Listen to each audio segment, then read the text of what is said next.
আসসালামু আলাইকুম, সবাইকে শুভেচ্ছা। এটি হলো বরগুনার যে তালতলির সুগন্ধা বীচ, শুভ সন্ধ্যা বীচ, সেই শুভ সন্ধ্যা বীচ এলাকা। এবং এলাকাটি খুবই সুন্দর, নিরিবিলি এবং চমৎকার ভিউ বিকেলবেলা। বিশেষ করে একদিকে ম্যানগ্রোভ, একদিকে বন, আরেকদিকে সাগর। খুবই চমৎকার লাগে। এই যে বিকেলবেলা দেখেন, অসাধারণ একটা চিত্র। পুরো বীচটা যদি আপনাদেরকে একটু দেখাই, দিক দিয়ে দেখেন, সূর্যাস্তের সময় হয়েছে এবং সূর্যাস্ত যাবে একটু পর। তো এরকম একটা সময় আমরা এসছি এখানে। তো এটা এসে এখানে দেখে সবচেয়ে যেটি খারাপ লাগলো সেটি হচ্ছে, দেখেন শত শত গাছ, এই গাছগুলো সব ভেঙে গেছে। অর্থাৎ এই বীজটা কন্টিনিউ ভাঙে, উপরের দিকে উঠে আসছে ভাঙতে ভাঙতে বীজ, এবং শত শত গাছ এভাবে ভেঙে একেবারে বীচের পাশে পড়ে আছে। এই গাছগুলো দেখে খারাপ লাগলো যে আসলে এত গাছ এগুলো ভেঙে সব পড়ে গেছে এই সমুদ্রের পাড়ে। এগুলো জানি না, হয়তো আস্তে আস্তে লোকজন নিয়ে যাবে, লাকড়ি হিসাবে ইউজ করবে।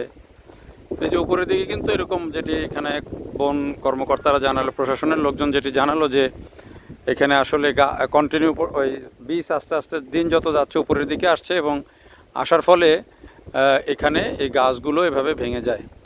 অর্থাৎ সমুদ্রপৃষ্ঠের উচ্চতা যে খুব ধীরে ধীরে বাংলাদেশে বাড়ছে জলবায়ু পরিবর্তনজনিত কারণে, সেটি কিন্তু এই গাছগুলোর দিকে তাকালেও কিন্তু বোঝা যায়। যদিও সমুদ্রের পাড়ে এইভাবে গাছ থাকলে সেগুলো ভাঙার একটা প্রবণতা সবসময় থাকে, কিন্তু এটি কী লেভেলে ভাঙে বা কত পরিমাণে ভাঙে সেটি হচ্ছে কিন্তু বোঝা যায়। সেটি দেখে কিন্তু বোঝা যায় যে আসলে কোন লেভেলে এটা হচ্ছে। তো দেখেন এখানে এই যে সমুদ্রের পাড়ে যে যেটি শুভ সন্ধ্যা পয়েন্ট যেটিকে বলা হচ্ছে, সেই পয়েন্টে দেখেন এটি গাছগুলো ভেঙে ভেঙে কিন্তু হয়ে যাচ্ছে। বনটা পিছনের দিকে আরও আছে বেশ খানিকটা, কিন্তু অনেকে বলছেন যে এটা কতদিন এই বন টিকে থাকবে, পুরো বন, সেটি বলা মুশকিল। কারণ এইভাবে যদি ভাঙতে থাকে, দেখেন এই যে একদিকে তো অনেক দিন আগে যেগুলো ভেঙেছে সেগুলো ভেঙে একবারে শুকিয়ে পড়ছে, কেওড়া গাছ, আবার হচ্ছে এই যে কিছু কিছু গাছ এখন ভেঙে পড়ে আছে। এই যে দেখেন কি পরিমাণে গাছ সব ভেঙে পড়ে আছে, নতুন নতুন গাছ ভাঙছে আরও। তো যেটি এরা এখানকার কর্মকর্তারা জানালেন যে আসলে এটি এই সমুদ্রের যে জোয়ার যখন আসে তখন অনেক উপরের দিকে পানি চলে আসে, এই কারণে এগুলো হচ্ছে, গাছ ভেঙে যাচ্ছে পুরো পাড় জুড়ে এরকম। তো তার মধ্যেই কিন্তু এই বীজটা তৈরি হয়েছে, শুভ সন্ধ্যা পয়েন্ট, যেটি খুব বড় জায়গা না, ছোট জায়গা। আবার এখানে অন্যান্য বিচের মতো যে গিয়ে সমুদ্রে নামার, সেই নামার বিষয়টাও একটু ঝুঁকিপূর্ণ, কারণ এখানে অনেক মাটি নরম, যেটি এখানে যারা জেলে আছেন বা অন্য সম্প্রদায়ের লোকজন আছেন যারা আশপাশে থাকেন, তারা বললেন যে এটি মাটি নরম এবং এখানে চোরাবালি আছে, ফলে অনেকে ভয়ে এখানে আসলেও নামে না। কিন্তু জায়গাটা সুন্দর, একটু বিকেলবেলা হাঁটার জন্য একেবারে নিরিবিলি।